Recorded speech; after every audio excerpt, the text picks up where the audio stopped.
talked to some people in DC because that's where I was trying to get my medical stuff done while I was like investigating this process. Turns out that if you're over 180 days left or greater in service, you have to get your service secretary an approval to do anything.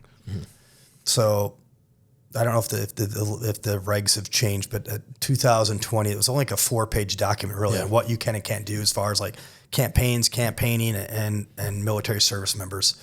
Obviously very cognizant of the Hatch Act and all those things. But so there was like I had over 180 days, so I submitted a request to the Secretary of the Navy, same Secretary Del Toro. He was part of the DNC before Biden selected him to be the second NAV for the United States Navy. He was prior an 05 commander in the Navy at some point. How he fit to a uniform ever. It's one of the nature's mysteries of the world. But he's the sec nav, and I heard nothing back. So I took no action. The other part of the regulations is that if you're under 180 days, you're submitting a notification to your first flag admiral. So it's obviously notification is different than approval. I submitted the notification to Naval Special Warfare Command, which is my first flag admiral. Out of an abundance of caution, got receipt two-way communications between myself and my chain of command that I was routed successfully to Warcom 13 different times. Guess what? I saved receipts. Because it's an important thing. Yep, you're good to go. So then in December of 2021, my girlfriend filed, and we are essentially a filed campaign to run for Congress in Minnesota during that midterm election of 2022. Okay. All right. So I was going to run for Congress. There's precedent for this exact thing. In 2016, an Army Special Forces Green Beret ran for Congress in, I think, Virginia under the Trump administration. Do you know what happened to that guy? They tear apart? No, not a fucking thing. Oh, okay. Because Republicans and Trump doesn't work like that. Oh, okay. Not a thing. So this whole thing was like an established precedent legally what we were doing. So in 2016, he ran an unsuccessful campaign, but completely unfettered by the military, by the Trump administration. 2021, submit the notification, got confirmation that it was approved, routed up successfully. So now my girlfriend, she's taking on, she has like one major contract, and then she has some like vendors to like her one major contract, but essentially she's the surrogate. She's running everything. I'm going around the state of Minnesota saying, hey, I'm going to, be a candidate, declare as soon as I can. I can't declare. There's a very limited scope on what I can and can't do. And it is a very limited scope on what you can and can't do as an active duty service member, as it should be, right? Yeah, you can't. Yeah, as it should be. But so I was running a very, thin line, but I had, people on the ground, lawyers that were advising me on what I couldn't do. So I was within those very narrow scope of what I could do, but essentially just being a hardworking Marine team guy. I would get the lists of who was going to be, become part of like the endorsing process. And I would literally just call them up all day, every day. I'd just go have coffees or beers or teas like, hey, this is the stuff I've done. I've been a Marine, Navy SEAL. This is how my career ended. I'm going to, run for office as soon as I'm allowed to retire. And obviously, that resonates well. Like on our Republican side, we like war fighters that are principled and that's, my special interest is the American people, not some weird entity. So I was doing very well. And that was during the midterm election that we expected to have a big red wave that honestly never happened. It never really matriculated, but that seat that I was running for was a contested seat. And so as soon as the Democrats later on, as they're like doing their calculus and found out that, you have a Navy SEAL who's going to run for this contested seat, they started to mess with me. It became like a legal back and forth. And then eventually I knew it was just like bullshit. And what they're doing was just politically driven. And so I got congressional and senatorial people involved to like look at it from my perspective. And, thank God, one of them was named Senator Kramer from the state of North Dakota. And it's important because he chairs the underwater subcommittee on the Armed Forces Senate, Armed Forces Committee for special reconnaissance and undersea missions. So essentially his main job is to make sure that these no-fail missions in undersea environments go well. And at that point, he's like, why do you have one of your 8 dudes who is trained to do this thing sitting on the bench? Like, get him the fuck out of the military. And the secretary, so it routed all the way up the entire chain of command. Everybody in the military who's in the uniform branch said, get Schwarze out of here. His career's been ended because of this COVID thing. He's serving no value. He's taking up taxpayer dollar, and I'm only one of 8 dudes trained to do those like missions. There's only 8 dudes that are like fully qualified to do those things. So like, what is it? 15% just sitting on the bench, but they refused to let me out. And then it kind of came to a head on April of 2022, a week before I was supposed to get my DD 214 and officially be on terminal leave. The Secretary of the Navy recalled me back to Hawaii. Really? And we know it was because kind of a fun, not a fun, but like an interesting vignette is I knew when I was transitioning over from the Marines to the SEALs in 2012 that I'd already been in the Marine Corps for 10 years, but we were fat on officers. So had I gone to BUDS or failed or gotten injured, I would have gotten not kicked out, but I would just been relieved. They didn't need officers, so they were finding ways to get rid of officers. So I knew that if I'd gotten hurt or failed out, I would just, thank you for your 10 years of service. Yeah. Dude, this is the ante up though. Yeah. 2 weeks prior to my 20-year mark, I have done everything to get my pension and benefits for a full 20-year career. Yeah. I talked to Senator Kramer's office and I'm like, let's call bullshit right now. And his staff, he's an 06 Air Force pilot, is like the liaison to the senator. I'm like, go to the SecNav and then the CNO, the Chief of Naval Operations, and tell them that if they think I'm actually doing improper things, I'll just resign my commission. Yeah. Like, this is a huge win for the taxpayers. Yeah. Like, they don't have to pay me a retirement. I don't get benefits. I'm just going to put it all on the table. And he's like, he's in 06. He's like, yo, I'll do this for you, but I want you to know like what you're telling me, that you're going to leave your whole 20-year career minus 2 weeks short just to like run the dice that this is what's going on. I'm like, send it. Yeah.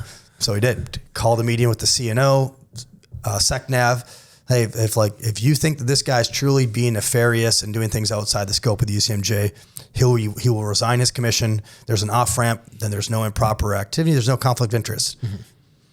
We're going to recall him. So they put you all the way back to Hawaii then. Yep. So the CNO and everybody in the uniform side was on board. Obviously it was just all stakeholders win. SecNav brings me back to Hawaii. They show me this big, 1,000-page command investigation, completely falsified, egregious falsifications.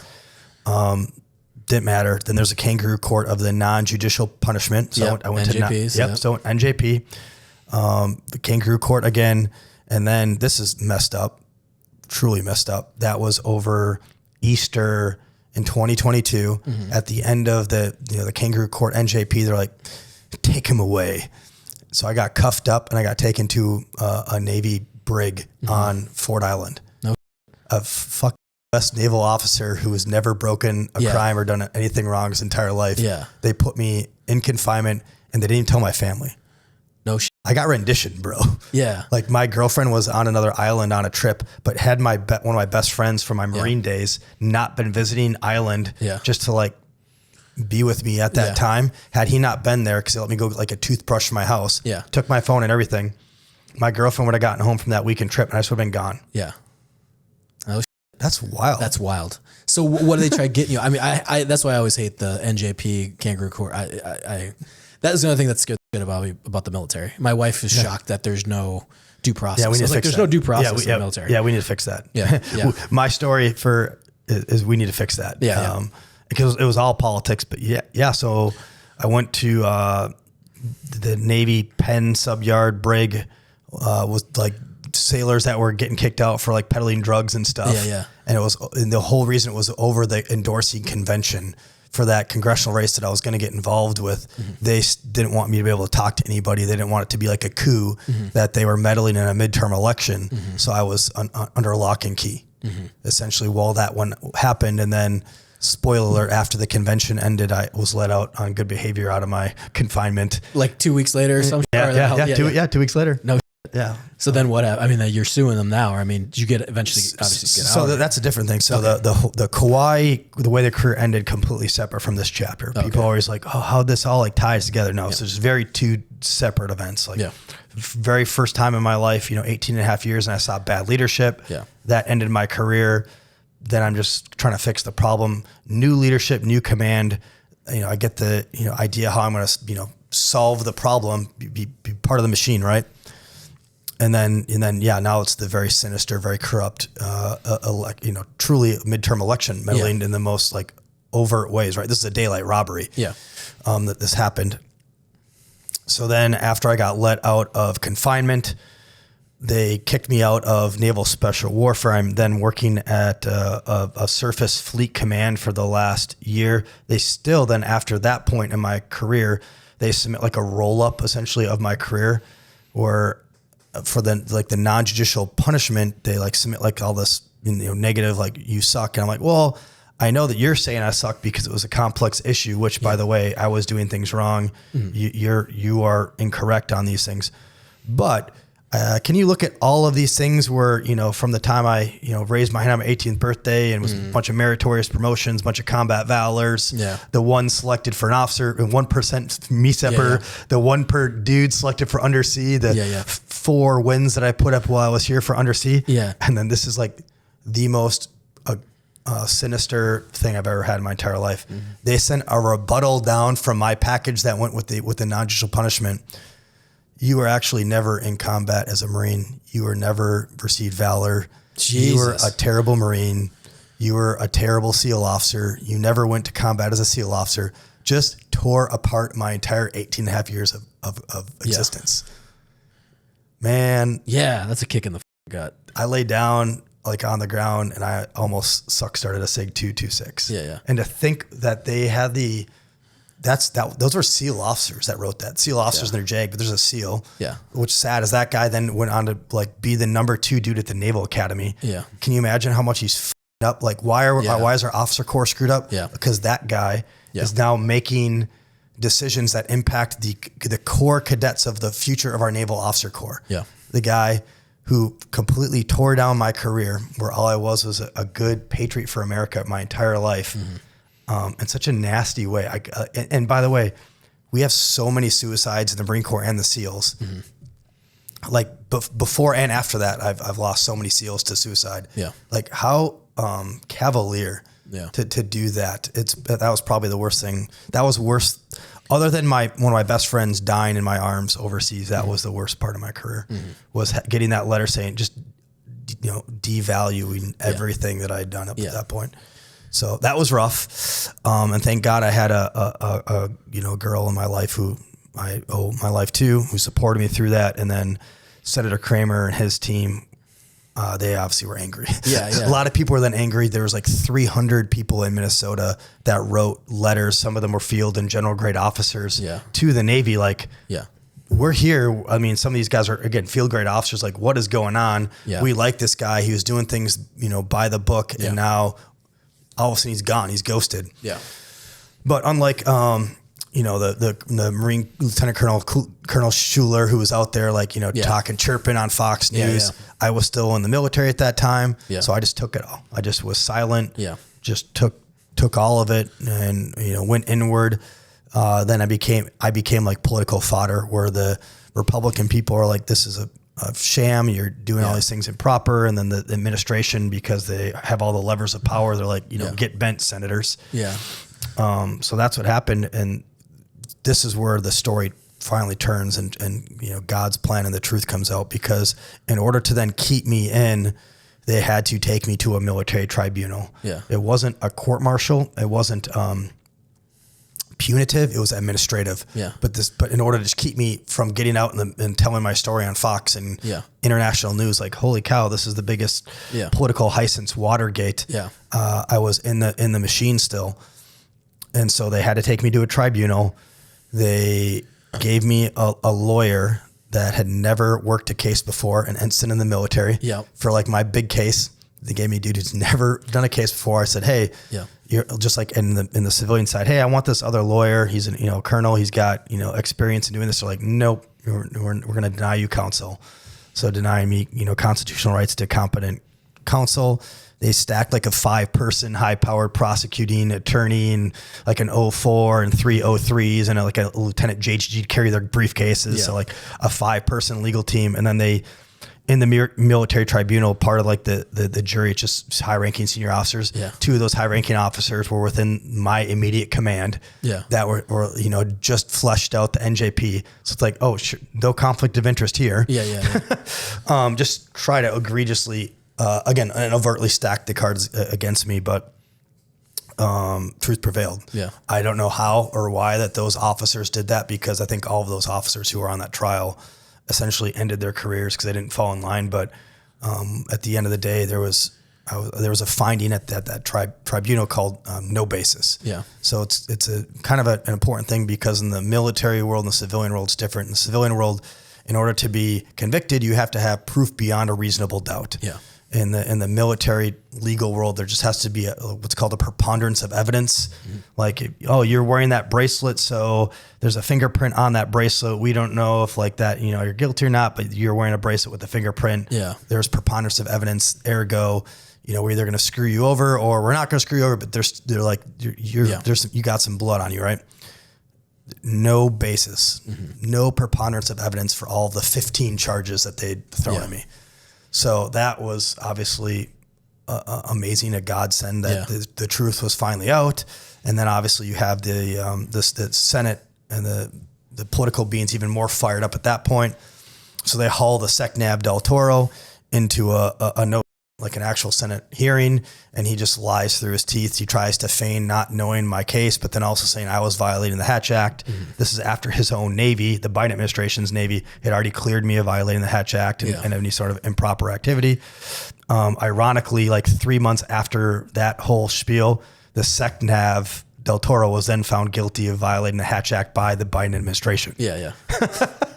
It's like, what's the German Nazi thing? Not that I'm calling them Nazis, but the Joseph Goebbels is like, do what you're accusing your enemy of doing at the same time you're accusing him to cause chaos and disarray. Yeah. Like he was like, Schwarze violated the Hatch Act, but they were violating the Hatch Act. Yeah. He was doing some other shady shit too. So that guy's probably going to go to jail now, which is awesome. Yeah.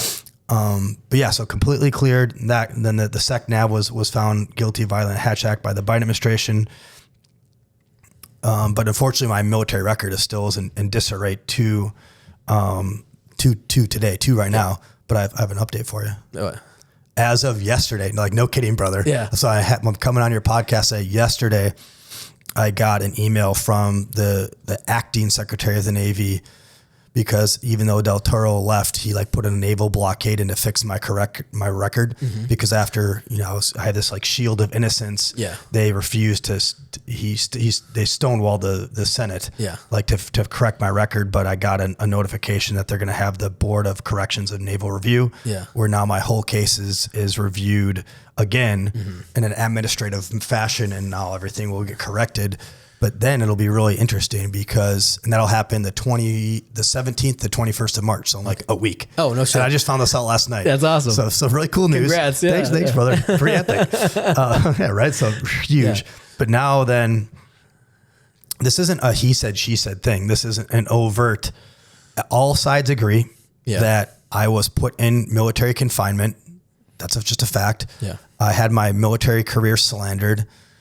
Again, it's like fact, there's fact. And then at the end of that, there was no basis of wrongdoing by a court, by Biden's court. Yeah. So I was cleared by a court. Well, then how did we accidentally put somebody, like we have, SEALs are good guys and bad guys. We have SEALs, commit fraud, they murder, like whatever. Yeah. We don't really ruin their records. We'll like maybe put them in prison or whatever, but we don't go after their records. Yeah. So this is like a unprecedented thing. And it's unprecedented that we've, did you know any officers who ever put in confinement or rendition? Not even and their family. I mean, like enlisted. Yeah. It's always enlisted or something. So it's just a wild story, but so we'll have this corrective board here in about a week. And then I'm going to go to the news, obviously, because how did this happen? Like, why did this happen? We know how it happened, but they're gonna have to figure out either there's a bunch of egregiously incompetent, criminally incompetent general officers, field grade officers who are doing this to placate politicians, the politics, because they want to promote, which is gross and illegal. Yeah. Or what I think is more likely, but I don't know. But everything else, it's not a he said, she said. But I think it's most likely is that this was directed by the Biden administration, the SecNav or the SecDef to do these things to protect that congressional seat. Yeah. And if that is proven, that's going to be national news. That's the biggest thing since Watergate, right? Yeah, like exactly, if we find the email that says, we need to stop him from running this seat. Yeah, put him away, make it happen. Yeah, yeah.